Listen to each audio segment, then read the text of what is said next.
ଜାହାଜ secret room ଭିତରେ ଲୁଚାଇ ରଖିଛି ସାର୍ଥକଙ୍କୁ ଜାହାଜ କର୍ତ୍ତୃପକ୍ଷ। ସିଙ୍ଗାପୁରର ସରକାର କାହିଁକି ସାହାଯ୍ୟ କଲେ ନାହିଁ ସାର୍ଥକଙ୍କ ମାମାଙ୍କୁ?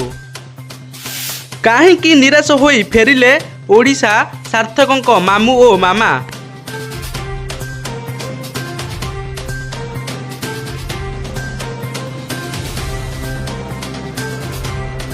ହଁ ଦର୍ଶକ ବନ୍ଧୁ, ଓଡ଼ିଆ ପୁଅ ସାର୍ଥକ ନିଖୋଜ ପରେ ଖୋଲିବାରେ ଲାଗିଛି ଗୋଟେ ପରେ ଗୋଟେ ସତ। ଫିଟୁଛି ଡେଥ୍ ସିପ୍ର ଗୁମର। ସାର୍ଥକଙ୍କ କ୍ୟାବିନ୍ ଭିତରୁ ସ୍ମାର୍ଟ ୱାଚ୍ ଏବଂ ତାଙ୍କ ଫୋନ୍ ଏମିତିକି ପାସପୋର୍ଟ ମଧ୍ୟ ଗାୟବ ହୋଇଛି। ଆଉ ସିଙ୍ଗାପୁର ଯାଇ ମା ଓ ମାମୁଁକୁ ମିଳିଛି ବଡ଼ ସୁରାଟ, ଯେଉଁଥିରେ କି କମ୍ପାନୀ କର୍ତ୍ତୃପକ୍ଷ ଓ କ୍ରୟୁ ମେମ୍ବରଙ୍କ ବ୍ୟବହାର କମ୍ପାନୀ ବିରୁଦ୍ଧରେ ବଢ଼ାଇ ଦେଇଛି ସନ୍ଦେହ। ହଁ ଦର୍ଶକ ବନ୍ଧୁ, ସାର୍ଥକ ମହାପାତ୍ରଙ୍କ ନିଖୋଜ ମାମଲାରେ ନୂଆ ମୋଡ଼।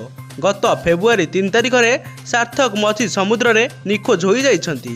ସମୁଦ୍ରରେ ସର୍ଚ୍ଚ ଅପରେସନ୍ ହୋଇଥିଲେ ବି କୌଣସି ପ୍ରକାର ତାଙ୍କୁ ଠାବ କରାଯାଇପାରିନାହିଁ। ତେବେ ଜାହାଜରେ ଥିବା 600 କଣ୍ଟେନର ମଧ୍ୟରେ କୌଣସି ଏକ କଣ୍ଟେନର ଭିତରେ ସାର୍ଥକ ରହିଯାଇଥିବା ନେଇ ପ୍ରଥମେ ସନ୍ଦେହ ହେଉଥିଲା। ହେଲେ ଜାହାଜର ବରିଷ୍ଠ ଅଧିକାରୀଙ୍କୁ ପରେ ପଚରା ଉଚରା ପରେ କରାଯାଇଥିବା ବେଳେ ବାରମ୍ବାର ସେପଟେ ତାଙ୍କ ବୟାନ ବଦଳାଇଥିଲେ। ସାର୍ଥକଙ୍କ ନିଖୋଜ ପଛରେ କମ୍ପାନୀ କର୍ତ୍ତୃପକ୍ଷ ଦେଇପାରୁନାହାନ୍ତି ସାର୍ଥକଙ୍କ ନିଖୋଜ ହେବା ପଛର ସନ୍ତୋଷଜନକ ଉତ୍ତର। ସାର୍ଥକଙ୍କ ଜୀବିତ ନା ମୃତ ଏବଂ ଏହି ପ୍ରଶ୍ନ ସମସ୍ତଙ୍କ ମନରେ। ସମୁଦ୍ର ମଝିରୁ କୁଆଡ଼େ ହଠାତ୍ ଉଭାଇ ଯାଇଛନ୍ତି ଓଡ଼ିଆ ପୁଅ ସାର୍ଥକ। ତାଙ୍କ ସହ କ'ଣ ହୋଇଥିଲା ଏବଂ କ'ଣ ପାଇଁ ଏବେ ତାଙ୍କର ପତ୍ତା ମିଳୁନାହିଁ, ଏହି ସବୁ ପ୍ରଶ୍ନର ଉତ୍ତର ଏବେ ଧୀରେ ଧୀରେ ସାମ୍ନାକୁ ଆସିବାରେ ଲାଗିଲାଣି। ଏପଟେ ଜାହାଜକୁ ନେଇ ପୂର୍ବରୁ ମା ଓ ମାମୁଁଙ୍କର ଆଭିଜ୍ଞତା ନଥିବା ବେଳେ ଦୁଇ ଜଣ ପ୍ରକୃତ ସତ ପାଖରେ ପହଞ୍ଚି ପାରିବେ କି ନାହିଁ ତାକୁ ନେଇ ବିଭିନ୍ନ ପ୍ରକାର ପ୍ରଶ୍ନ ସବୁ ଛିଡ଼ା ହୋଇଛି।